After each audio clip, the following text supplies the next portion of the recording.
jika dunia tanpa warna. Membosankan bukan? Warna tidak hanya mempercantik, tetapi juga mempengaruhi selera dan emosi kita. Namun, tahukah kamu bahwa tidak semua zat berwarna aman untuk dikonsumsi? Namun, setelah kalian melihat cuplikan video tadi, siapa yang tidak tertarik dengan makanan yang berwarna cerah? Selain enak dipandang, makanan yang berwarna cerah juga dapat menggugah selera makan. Namun, ada sebagian orang yang bertanya-tanya, apakah warna makanan ini aman atau tidak? Pewarna makanan adalah salah satu zat aditif yang ditambahkan dalam suatu makanan atau minuman untuk menambahkan warna dan kesan yang lebih menarik. Makanan biasanya berbentuk padat, cair, gel, hingga pasta. Lalu pertanyaannya, manakah dari pewarna makanan ini yang diperbolehkan dan berbahaya? Ada beberapa jenis pewarna makanan yang beredar saat ini. Ada pewarna sintetik atau buatan, dan ada pewarna natural ataupun pewarna alami.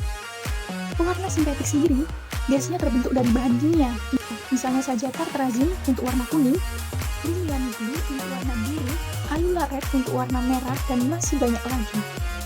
Sementara itu, pewarna alami biasanya diekstrak dari tanaman ataupun mikroba. Menurut Peraturan Menteri Kesehatan Republik Indonesia tentang bahan tambahan pangan, pewarna yang diperbolehkan antara lain kurkumin, karamel, klorofil, beta-karoten, antosianin, dan masih banyak lagi. Pemerintah telah mengeluarkan daftar bahan pewarna yang dapat digunakan dalam pangan.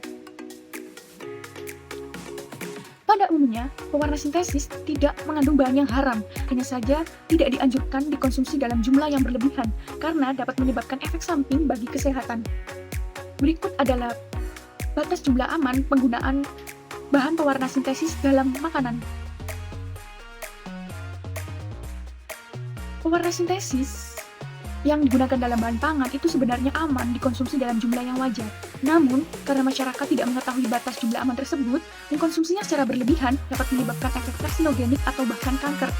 Dan faktanya lagi, masih banyak masyarakat Indonesia yang menggunakan Rodamin B dan Methanol Yellow.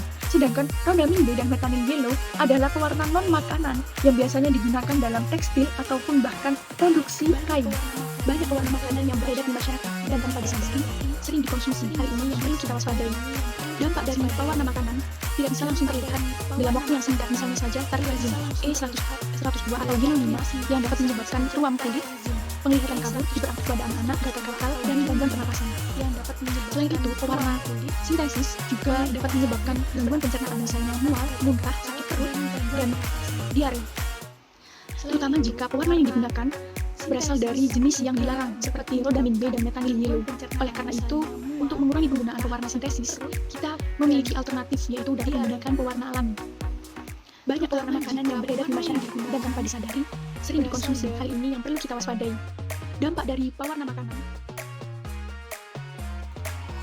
Baik, di sini saya sudah menemukan adanya bahan pewarna dalam makanan ringan nabati candid, di mana komposisi dari makanan ringan ini terdapat pewarna alami ekstra cochineal dengan kalori indeks 75470 dan ada pewarna sintesisnya yaitu eritrosin dengan kalori indeks 45430 dan biru berlian FCF dengan kalori indeks 42090. Nah, itu dia bahan pewarna yang terdapat dalam makanan ringan ini. Namun sayangnya dalam kemasan ini tidak menyebutkan berapa miligram dan berapa gram kandungan bahan pewarnanya di dalam makanan ringan ini. Namun saya bisa memberikan kalian gambaran. Jadi menurut peraturan BUMN nomor 11 tahun 2019 tentang bahan tambahan pangan, di mana untuk pewarna eritrosin itu batas ADI-nya sebesar 0 sampai 0,1 mg per kilogram berat badan per harinya. Lalu untuk pewarna alami cochineal itu batas ADI-nya sebesar 0 sampai 5 mg per kilogram berat badan per harinya. Lalu untuk pewarna biru berlian itu batas ADI-nya sebesar 0 sampai 6 mg per kilogram berat badan per harinya. Jadi misalnya ini saya kasih contoh berat badan saya yaitu 56 kg. Jadi saya dapat mengkonsumsi pewarna alami ekstra cochinealnya itu sebesar 56 dikali 5 mg per kilogram berat badan saya, yaitu sebesar 280 mg per kilogram per harinya. Dan untuk pewarna eritrosin itu per harinya saya hanya bisa mengkonsumsi sebesar 5,6 dari 56 berat badan saya dikali batas ADI-nya 0,1 mg per kilogram.